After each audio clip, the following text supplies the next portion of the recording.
together for 17 years now. We have 3 children together.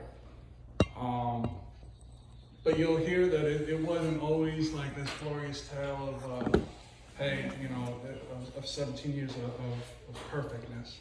And a lot of that was my fault. So I grew up in Detroit, Michigan area. I have my mother and my father, and I have one older brother, Christopher. My father grew up Catholic, was an altar boy in the Detroit area. My mother grew up Methodist. And I say this because, so when my brother was born, he was baptized as a baby in the Catholic Church, and it caused a huge infighting in between the both sections of my mother's side of the family and my father's side of the family. So the result of this was that we didn't really go to church as a family. It is what it ended up creating.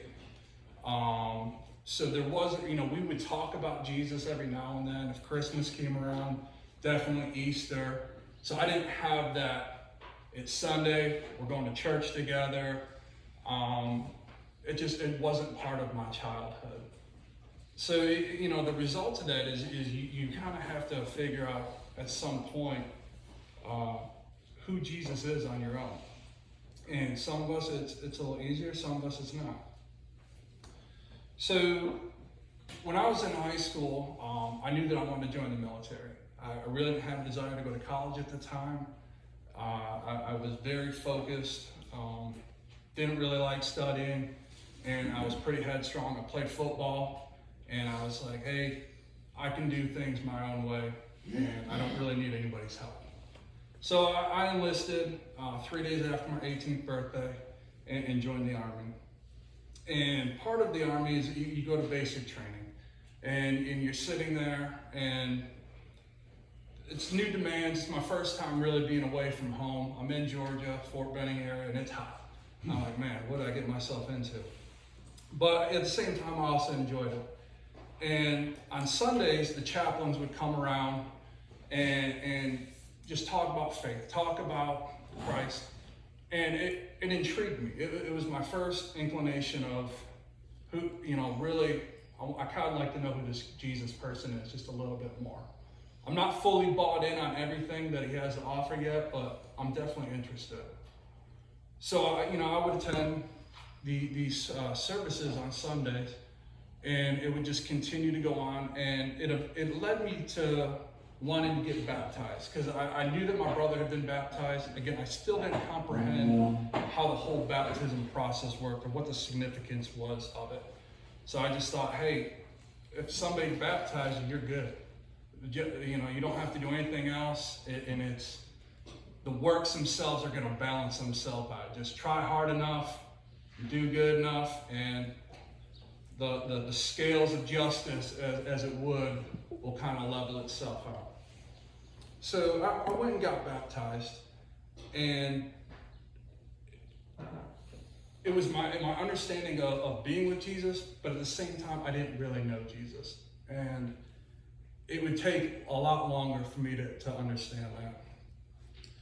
And because I didn't know Jesus, I didn't have a bond of men or just a community to continue to push in with. I didn't attend church. Again, it wasn't something that I really understood. It led me to living things of the flesh, to just being things in this society, doing things to fit in. And for me, it was sexual addiction, particularly adultery. Was a huge lust of mine. And it's not that I didn't love my wife, but with a lot of sin, you just get so blindsided that you forget about the ones you love and other things that are there, that you're just so focused on you at that moment. And I was traveling all the time to South and Central America. And it's a very promiscuous area where it was kind of encouraged. The units I was in were, you know, definitely didn't shy away from it. It was definitely the norm for people to be stepping outside of their marriages. And I was like, well, everybody else is doing it, why wouldn't I? You know, everybody else seems to be having a good life. I want part of that too. And I did. I fell victim to those lies. I fell victim to those same temptations that have haunted man for a long time and still haunt people. And it wasn't until later on, this went on for years, that it truly caught up to me. And I remember I was deployed in Afghanistan in 2012, and my wife had caught me again. This is probably like the third or fourth time, but this time I knew that she meant that there was a serious issue. I wasn't going to be able to lie my way out of this one and just get through this on my own. And I was scheduled to come home in December and start a new training regiment that January for a different course, for a warrant officer course that I was attending. And it was like the lowest point of my life. It was the one time that I truly thought I was losing my family. The thought of coming home, not knowing if I was going to see my kids, see my wife, and everything at that Christmas. I'd already been away for about 4 months at this point, and it just really hit home. And at the end of that, I had nobody to blame but myself. It was my decisions. It was my walking out against my marriage. It was my own actions that led up to that. And I was like, man, there's got to be a way. It's like any time else. When you're drowning, you're reaching for anything to save yourself, and there just has to be. And so my wife ended up picking me up at the airport when I came home, and we went and she wouldn't let me go to the house right away. She said, no, we need to go somewhere and talk. And we sat and we talked, and I cried my eyes out like a little kid, just in guilt and shame that I brought upon my family, to my daughters, and, because that's not what I want my daughters to have to go through. I'd hate for them to have to experience what I was putting my wife through. And it's just, when it all catches up to you, you're like, man. So I agreed. I said, hey, let's go to counseling. That seems the reasonable thing. That's the next step. We'll get some marriage counseling, and we'll get this thing right. Again, it's me trying to get after this myself.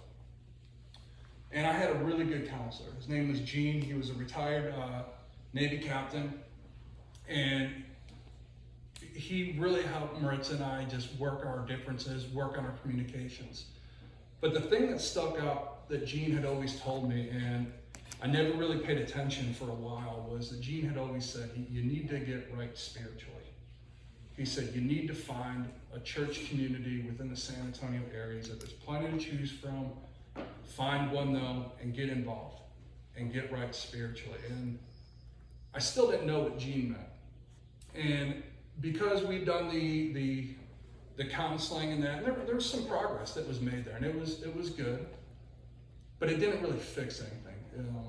And another way to put it is, my marriage was still bleeding out, and I was just putting a Band-Aid on something that really needed stitches. I just kept trying to change that Band-Aid. So, we'd have our highs, we'd have our lows, and this went on for probably about another 4 years. And I said, well, but I'm no longer having affairs. I've battled that, and I'm good. I've moved past that. But the reality was, I was still addicted to pornography, masturbation, and I still let those things just drive my desires, so that initial sin never was really cured. It was still there. That lie was still there, chasing after me. And so Maritza and I, we tried a couple different churches, and we went through, and I don't know, maybe this resonates. Some of you guys have probably been to different churches, and it's just like, hey, there's nothing that they did wrong, but the message just didn't hit home for me. Really wasn't that interested, and I kind of dismissed it. And Maritza was in Peru about 4 years ago, and she was visiting her family. My wife's from Peru, and we were arguing again on the phone, and it was just me and my youngest daughter. My two oldest have already moved out of the house, and so Sophie and I took her to New Braunfels. We went to the outlet mall, And on our way back, I hate driving down 35, so I usually take the back way, coming down 46 to 281. And as we were coming down 281, we hit 281 in Overlook, and there was a Crossbridge sign. It was a Saturday morning, and Sophia had told me, she said, hey, that Crossbridge, that's the church my friend Emily goes to. And again, I was sitting there, and the last words my wife had told me up to that point was, you need to get right spiritually. And again, it hit home, because I'm attempting to do all these things on my own, and it's just not working. And my pride was just getting in the way. So I told Sophie, I said, hey, we really don't have plans for tomorrow, so I guess we could try Crossbridge. And we walked in the next morning, that Sunday morning, and I've never been one for worship music. I never really understood it. I was just, frankly, I wanted to get it over with. Let's just get to the sermon. Let me learn something, and let me try my hardest to apply it. And Brian started singing his song, Communion. It's the one he played last night. It was the last song he played last night. And I was just in awe. I was like, I couldn't believe not only how well he played guitar and how beautiful his voice was, but just the passion he had as he was declaring it. And I'd never seen that before. And it was like, holy smokes. And it was just something about that day that Jesus was like starting to put everything in a line for me. And after Brian did his great job, Pastor Kurt gets up and he gives his sermon. And his sermon was directly impacting me. I remember sitting there thinking, there's nobody else in this room but me. Like, how does he know what is weighing on my heart at this moment? And it just, again, it really spoke to me. At the end of that day, they made an announcement that there was going to be a men's 33 starting, a men's gathering. I didn't know what that was. I'd never again been a part of these kind of groups, but the topic they were going to be covering was a man and his marriage. And I said, wow, man, that just happens to be the one topic that I need the most work at right now that's affecting my life. So just like I had on Saturday, I said, well, I don't really have plans for Monday night. I mean, I could sit around and watch TV, but I didn't. So I said, I'll go. I don't know what to expect. And I walked in, and I was shielded, like most guys. You don't want to tell my story of, hey, I've been cheating on my wife for years and years. I mean, that's just not something popular. The belief is that everybody in the church probably grew up in the church, that everybody's this perfect person, and I'm the odd one out. So you're like, man, I don't want to, how am I going to bring this forth? Or is this when I tell them this? Is this when they ask me to leave and never come back? And it was quite the opposite. I finally found a group of men that I was able to open up with these deep things that I just struggled with. And who cared and just showed love and compassion. And it was just completely impactful, and it changed me. And after that men's 33 finished up, a Concord just happened to be starting to deal with sexual addiction, pornography, and other things that following Monday. And it was just a chain of events that the Lord had just continued to put in front of me. Of just opening, saying, just there, come on, I've got you. And I'd never experienced anything like that. To have everything line up in the fashion, in the ways that it did, it is just unreal. There's no way you could convince me that it wasn't Jesus himself working through all those pieces. And the fact that he would go out and just rescue me, who was so lost. I mean, you hear the stories of, hey, leaving the 99 to go after the one. I was the one. I was the one. And I know I'm not the only person that's like that. And it's just, all of these opportunities kept coming. And it was just, wow, these openings and different things. And it was the first time I started to see the joy of being in a relationship with Jesus. the joy that it can bring. And I found myself wanting to do stuff out of love. I no longer looked at things as the scales of works that I had to accomplish on my own. I finally started reading the Bible. It's pretty amazing when you actually read it yourself and don't rely on somebody else to always tell you, and you're like, holy smokes, that's pretty incredible. I mean, there's a whole library of just amazing journals of just talk about his love for us and the plan that he would set forth to save every single one of us, no matter how far we were gone. And it just was just an incredible time for me to go through these things. And the journey would take me on to doing Kindles, learning to tell my testimony, not be scared of my testimony, allowing it to inspire others, or maybe I could save others from going down the same path that I went down. Or others could hear my story and just say, hey, I have something similar, and just bring it to the light. You don't have to be afraid to just open it up and to just dump it at Jesus' feet. There's nothing too far and too far gone for us. So I'm seeing that this healing for the first time in my life. And one of the biggest impacts was that I realized that my marriage to Maritza was also divine. That my wife was put in my life, and the misery that I put her through was exactly what led me to Jesus. Had I not had a strong woman like my wife to just get me through these moments, to tell me to just not give up on me, to say, hey, push into faith, get past all those times. I mean, it is incredible.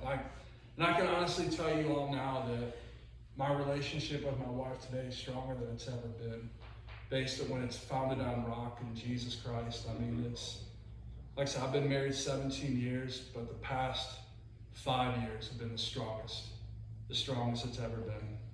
And it's just absolutely amazing. So what I learned was saying yes to Jesus, just obeying and listening, and the freedom that brings. And it would change my life forever. It would set me down a path that is just, I don't even see it as work. It comes, I'm not trying to boast on myself or anything, but it's just, that's what a relationship with the Lord is just being with him and listening to the opportunities he's going to present to every one of you. He's going to present them to all of us. And the reality is, anybody in this room could probably stand up here and tell a similar story to mine of how, they somehow fell short, sin grabbed them, whether it was sexual addiction like mine, whether it was anger or abuse, or somebody hurt you. Everybody has that. And that's all right. And the reason I know that is because we can look at Luke 5:32, where Jesus said, I have not come to call the righteous, but sinners to repentance. And that's all of us, is he came to save every one of us. Not some of us that maybe grew up in the church and had great lives. He came to find us, me at 30-something years old, that I never understood him up until that point. But he never gave up on me. And again, we can look at many stories from the Bible that talk about this. We talked about, Daryl mentioned with King David, with his sin with Bathsheba last night. And again, we look at David saying, crying out in Psalms 32, blessed is the one whose transgression is forgiven, whose sin is covered. Blessed is the man against whom the Lord counts no iniquity, in whose spirit there is no deceit. If we just bring and repent these things, we're not defined by our past. One of the best people to describe this is Paul. Paul never shied away from his past as somebody who ravaged the church and chased them down. However, he would not let that define the man who he became. About 2 years ago, I was in Niceville, Florida, doing some training for about 3 months. And I was visiting a church there, and I listened to the pastor give a sermon. He literally just put a semicolon on the whiteboard, and he had a real Southern accent, and everybody kind of stunned everybody. Everybody's kind of like, man, where's he going with this? And he said, he's like, I'm not about to give an English lesson. You guys can understand that by listening to it. But the point of a semicolon is you can end a sentence right there and drop a period and start something new. Or you can add a semicolon and continue and take it in a different direction, is how we use a semicolon. And when we apply that to our lives, that sinful past is everything left of that semicolon. Drop that semicolon down. Don't let it define you and take it into a new direction. Let it just drive you into a different path and let a new story be written. Connect the two. Don't shy away from it or deny it, but allow it to mold you and strengthen you, encourage others, and just chase after it. And trust in Jesus will be with you at these times. One of the things we have to remember too is time is our most valuable resource. We don't know how much we have. And nobody can definitively tell you how much time they have left on this world. So when you look at those things, you have to balance it. And everybody's busy. I work full time. I'm in a master's program, and I'm doing a Blaze on Wednesdays, and I try to do other things as well too, as well as balance with my family. And it's a lot. But that's no different than anybody in this room. Nobody here has a bunch of free time that they just like, man, I just got so much extra time on my hands right now. But what I've noticed is including Jesus into this timing though, things just come easier. It might look like a full plate, and it is. It's still a full plate. It just doesn't take as long to eat each section when you start walking with Jesus, when you start going through it. And you see this time and time. It's no stranger when Jesus turned water into wine. He didn't just turn it into wine, he turned it into aged wine, just to show us his mastery of time. Something that would normally have taken years and years to acquire that delicacy of taste, he did in mere thought. So why is it no different that he can help manage our time, manage the tasks we have at hand, and go through these different things? And it's just the beauty of including Jesus and beholding him. We've talked about it last night. Draw near to the Lord, and he'll draw near to you. That's a true thing. And part of them is drawing near is including him. Include him in simple tasks. Whether it's cutting the grass, taking out the garbage, to your more complex task. Man, I'm struggling financially. I got bills coming up. I don't know where I'm going to get this next paycheck. Push into the Lord. Push into the Lord. Continue to include him.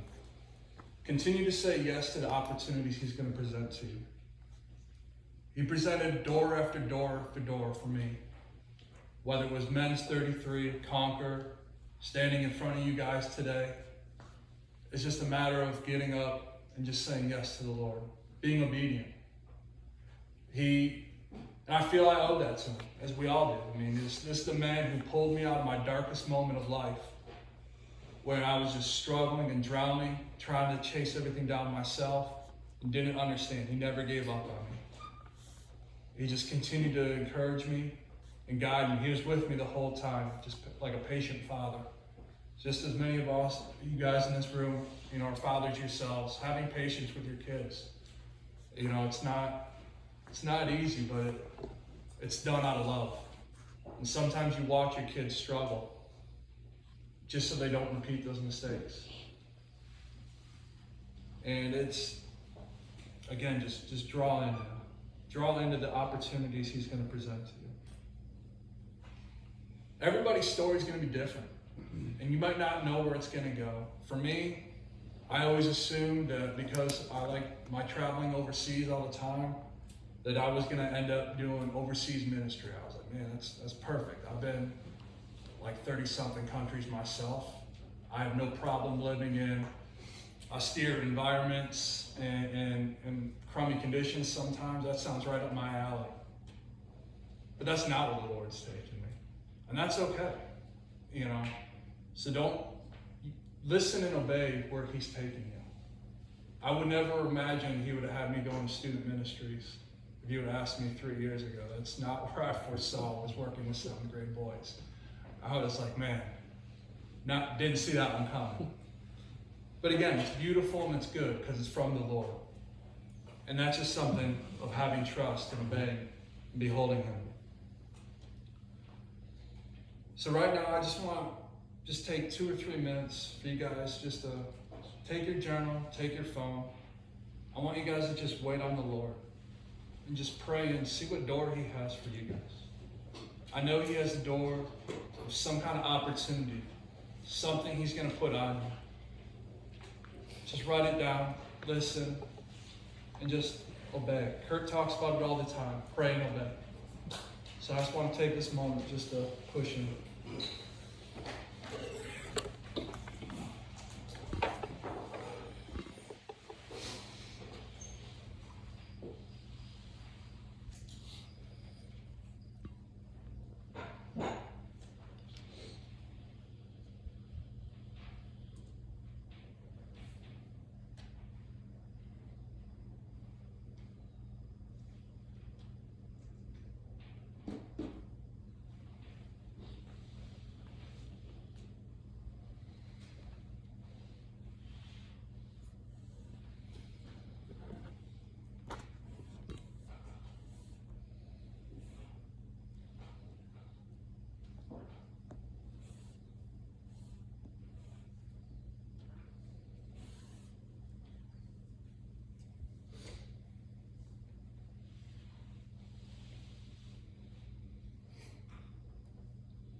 As we continue to push into today, and just drive into the Lord, I just pray that today's a day that we stop believing lies. That we stop believing that I'm not good enough. My sin was too great, too far gone. That I can't open up to these guys because, hey, once they find out my darkness, the gig's up, and they're going to ask me to leave the good time here. It's so far from the truth. It's so far from the truth. So just trust in the Lord, be whole, and draw near to Him. And have comfort knowing that He's with you every step of the way. And He'll just push you and guide you through each one of these moments. And just build you friendship with the men you're going to meet here. I mean, there's some of the men that I've met in this church. I've been talking off and on now for 4 years that we still meet. My original Conquer group, we meet every Monday still, 4 years later. And that's just bonds that we share together, meeting and small groups like this. So I just encourage you guys, don't waste this opportunity. As Jesus opens these doors, just say yes to him and behold him. So thank you guys for allowing me to share my testimony and just be here and go with you guys and be on this journey and include you guys in my brotherhood. So just thank you.